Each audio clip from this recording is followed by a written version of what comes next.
Voy a desarrollar un fondo oscuro para sacar una salsa española que necesito bien el servicio del restaurante, así que pues tengo los ingredientes acá conmigo. Generalmente y según las indicaciones del PDF del módulo, se hacen a partir de la utilización del hueso, mirepoix y pasta de tomate dentro de una olla en la que se suda. A mí en lo personal me agrada más el toque que da hacerlo directamente en el horno y el caramelizado que reciben las cosas parejo. Después de sacar del horno voy a desglasar con un vino tinto toda la película caramelizada que queda en mi fuente y proceder a desarrollar el tiempo de cocción del fondo oscuro. Así que en este momento pues tengo pasta de tomate, una pasta de tomate comercial, no tiene ninguna preparación diferente a la que pueda desarrollar uno dentro de la cocina, simplemente es la comercial. Voy a empezar a tomar todos estos huesos de res y a untarlos de esta salsa. Generalmente la receta tradicional española se desarrolla con huesos de mano de res, entonces de la parte llega del codo de la res, por decirlo de alguna forma, no de la mano, perdón, del codo, y se desarrolla a partir de la cocción de este hueso que tiene bastante textura y bastante untuosidad dentro de la receta. Ya después pongo unos vegetales, un mirepoix así. No me gusta poner tanto pimentón, ya que cierta parte del dulzor que este me aporta está tomando este papel la pasta de tomate, así que ese sabor ya está presente dentro de mi preparación. Voy a terminar de poner todos los ingredientes y voy a pasar a hornear, esperando que estos vegetales y esta res me tome una coloración un poco caramelo, para de ahí empezar a desglasar y sacar mi salsa española. Vamos a seguir con la preparación de mi fondo oscuro para realizar una salsa española o de mi glass. En este caso pues ya tengo adelantada la horneada de los huesos de res con un mirepoix. Ya me tomaron un color bastante oscuro y si mi compañero me permite vamos a enfocar acá el roux, que pues en lo personal no me gusta dejarlo tan oscuro, pues debido a que me parece que ya es bastante la presencia de ese sabor fuerte que nos genera el caramelizado con el que tengo en mi bandeja. Así que tengo mi roux, le pongo 4 litros de agua fría pues para generar mi fondo oscuro y voy a pasar a depositar todos los vegetales. Voy a poner todos los vegetales acá dentro de la olla, así que voy a pasar a poner todo este tipo de vegetales acá. Si me lo permite, pues voy a ponerlos así con la ayuda de esta pala.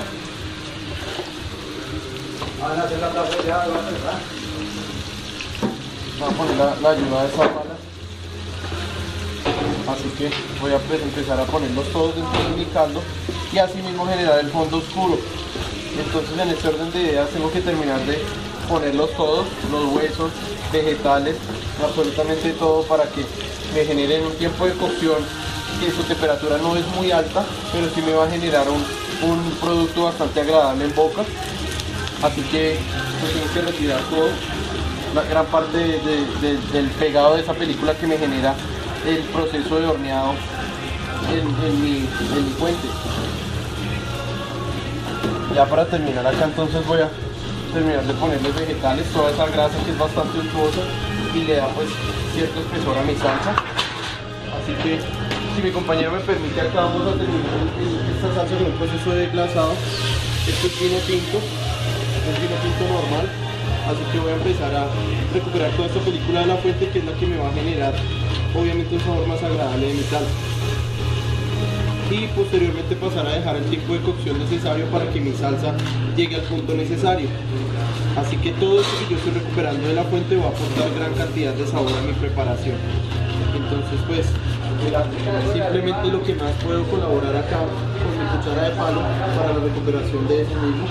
Así que simplemente seguir recuperando toda esta película, que no es más que la caramelización de las proteínas de mi carne debido al choque de las altas temperaturas con el horno. Así que el alcohol que tiene presente el vino obviamente dentro de sí va a ser evaporado, ya que el proceso de hervor de mi salsa va a superar los 100 grados y va a seguir hirviendo por un periodo de tiempo a fuego bajo, así que todo el alcohol presente dentro de este vino va a desaparecer y me va a quedar simplemente el buque y todo este sabor tan agradable que tiene el vino. Así que lo voy a poner acá dentro de mi salsa, dentro de mi fondo, y esperar que este se cueza por espacio de 4 horas para luego proceder a ligarlo. El resultado de la reducción de este fondo, empezar a ligarlo y generar mi salsa española para la preparación que necesito. Así que pues agradezco a mi compañero y más tarde voy a ligar mi salsa. Pues, obviamente por tema de tiempo no puedo esperar las 4 horas de cocción, así que yo ya tenía algo adelantado, y el resultado final al agregarle al glass de la salsa, es decir, cuando reduce a la mitad de su consistencia inicial, le puse un rux con mantequilla avellanada para que me diera este color esta salsa, y le agregué algo de champiñones salteados, ya que pues es lo que necesito para una salsa de una res que voy a utilizar en el día de hoy en el servicio acá en el restaurante. Así que entonces pues esta es la consistencia final de la salsa, es bastante espesa consistencia de salsa, y se la vamos a poner a una res. Obviamente las variaciones a las salsas madres se las da el gusto y el toque personal del cocinero. En mi caso me gusta agregarle un poco de, como ya lo mencionaba, rux avellanado y algunos champiñones para que pues realcen su sabor bastante. Ya sabemos que las setas, cuando se utilizan en algún tipo de fondos, realzan bastante sabor, especialmente en el fumet, y en este lo que me hace es una combinación perfecta para el plato. Así que pues esta es la consistencia final de mi salsa y es lo que tengo para el día de hoy en el servicio. Así que gracias y pues este es el resultado de mi trabajo.